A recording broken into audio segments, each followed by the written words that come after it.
والے۔ اس آیت کریمہ کے اندر اللہ تبارک و تعالیٰ نے علم کو چھپانے کے حوالے سے ذکر فرمایا۔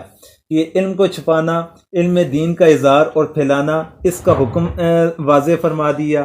اب علم دین کا اظہار اور اس کا پھیلانا واجب ہے اور اس کا چھپانا سخت حرام ہے۔ آیت مذکورہ میں ارشاد فرمایا گیا کہ اللہ تعالیٰ کی طرف سے جو ہدایات بینات نازل کی گئی ہیں، ان کا لوگوں سے چھپانا اتنا بڑا جرم عظیم ہے کہ ان پر اللہ تعالیٰ بھی لعنت کرتے ہیں اور تمام مخلوق لعنت بھیجتی ہے۔ اس سے چند احکام حاصل ہوئے۔ پہلے نمبر پر کہ جس علم کے اظہار اور پھیلانے کی ضرورت ہے، اس کا چھپانا حرام ہے۔ علم کا اظہار اور پھیلانے کی جس کی ضرورت ہے، اس کا چھپانا حرام ہے۔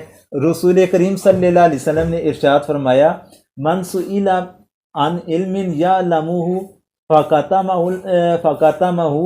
الجمع اللہ یوم القیامۃ بلجام من النار، یعنی جو شخص دین کے کسی حکم کا علم رکھتا ہے اور اس سے وہ حکم دریافت کیا جائے، اگر وہ اس کو چھپائے گا تو قیامت کے روز اس کے منہ میں اللہ تعالیٰ آگ کا لگام ڈالیں گے۔ یہ تفسیر قرطبی کے اندر حدیث مبارکہ مذکور ہے۔ تو حضرات فقہاء نے فرمایا کہ یہ وعید اس صورت میں ہے جب اس کے سوا کوئی دوسرا آدمی مسئلہ کا بیان کرنے والا وہاں موجود نہ ہو۔ اگر دوسرے علماء بھی موجود ہوں تو گنجائش ہے کہ یہ کہہ دے کہ دوسرے علماء سے دریافت کر لو۔ اب دوسری بات اس سے کیا ثابت ہوتی ہے کہ اس سے معلوم ہوئی کہ جس کو خود سے ہی علم حاصل نہیں، اس کو مسائل اور احکام بتانے کی جرأت نہیں کرنی چاہیے۔ پھر تیسرا مسئلہ یہ اس سے واضح ہوتا ہے کہ علم کو چھپانے کی یہ سخت وعید انہی علوم و مسائل کے متعلق ہے جو قرآن و سنت میں واضح بیان کیے گئے ہیں اور جن کے ظاہر کرنے اور پھیلانے کی ضرورت ہے، اور باریک اور دقیق مسائل جو عوام نہ سمجھ سکیں بلکہ خطرہ ہو کہ وہ کسی غلط فہمی میں مبتلا ہو جائیں گے، تو ایسے مسائل و احکام کا عوام کے سامنے بیان نہ کرنا ہی بہتر ہے، اور وہ کتمان علم کے حکم میں نہیں ہے۔ آیت مذکورہ میں لفظ من البینات والہدا سے اس کی طرف اشارہ پایا جاتا ہے۔ ایسے ہی مسائل کے متعلق حضرت عبداللہ بن مسعود رضی اللہ تعالیٰ عنہ نے فرمایا کہ تم اگر عوام کو ایسی حدیثیں سناؤ گے جن کو وہ پوری طرح نہ سمجھ سکیں تو ان کو فتنہ میں مبتلا کر دو گے۔ یہ قرطبی کے اندر روایت موجود ہے۔ اسی طرح صحیح بخاری میں حضرت علی رضی اللہ تعالیٰ عنہ سے منقول ہے کہ انہوں نے فرمایا کہ عام لوگوں کے سامنے صرف اتنے ہی علم کا اظہار کرو جس کو ان کی عقل و فہم برداشت کر سکے۔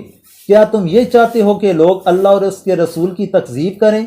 کیونکہ جو بات ان کی سمجھ سے باہر ہوگی، ان کے دلوں میں اس سے شبہات و خدشات پیدا ہوں گے اور ممکن ہے کہ اس سے انکار کر بیٹھیں۔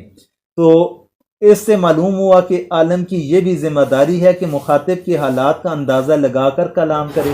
جس شخص کے غلط فہمی میں مبتلا ہونے کا خطرہ ہو، اس کے سامنے ایسے مسائل بیان ہی نہ کرے۔ اسی لیے حضرات فقہاء بہت سے مسائل بیان کرنے کے بعد لکھ دیتے ہیں ھذا مما یعرف ولا یعرف، یعنی یہ مسئلہ ایسا ہے کہ اہل علم کو تو خود تو سمجھ لینا چاہیے مگر عوام میں پھیلانا نہیں چاہیے۔ ایک حدیث میں رسول کریم صلی اللہ علیہ وسلم نے فرمایا لا تمنعوا الحکمت اہلہا فتظلموہم ولا تضعوہا فی غیر اہلیہا فتظلموہا، یعنی حکمت کی بات کو ایسے لوگوں سے نہ روکو جو اس بات کے اہل ہوں، اگر تم نے ایسا کیا تو ان لوگوں پر ظلم ہوگا، اور جو اہل نہیں ہیں ان کے سامنے حکمت کی باتیں نہ رکھو کیونکہ اس صورت میں اس حکمت پر ظلم ہوگا۔ امام قرطبی نے فرمایا کہ اس تفصیل سے یہ بھی معلوم ہو گیا کہ کسی کافر کو جو مسلمانوں کے مقابلے میں مناظرہ کرتا ہو یا کوئی بدعتی گمراہ جو لوگوں کو اپنے غلط خیالات کی طرف دعوت دیتا ہو، اس کو علم دین سکھانا اس وقت تک جائز نہیں جب تک یہ ظن غالب نہ ہو جائے کہ علم سکھانے سے اس کے خیالات درست ہو جائیں گے۔ تو یہ تھا کتمان علم کے حوالے سے ضروری بحث جو آپ حضرات کے میں نے گوشہ گزار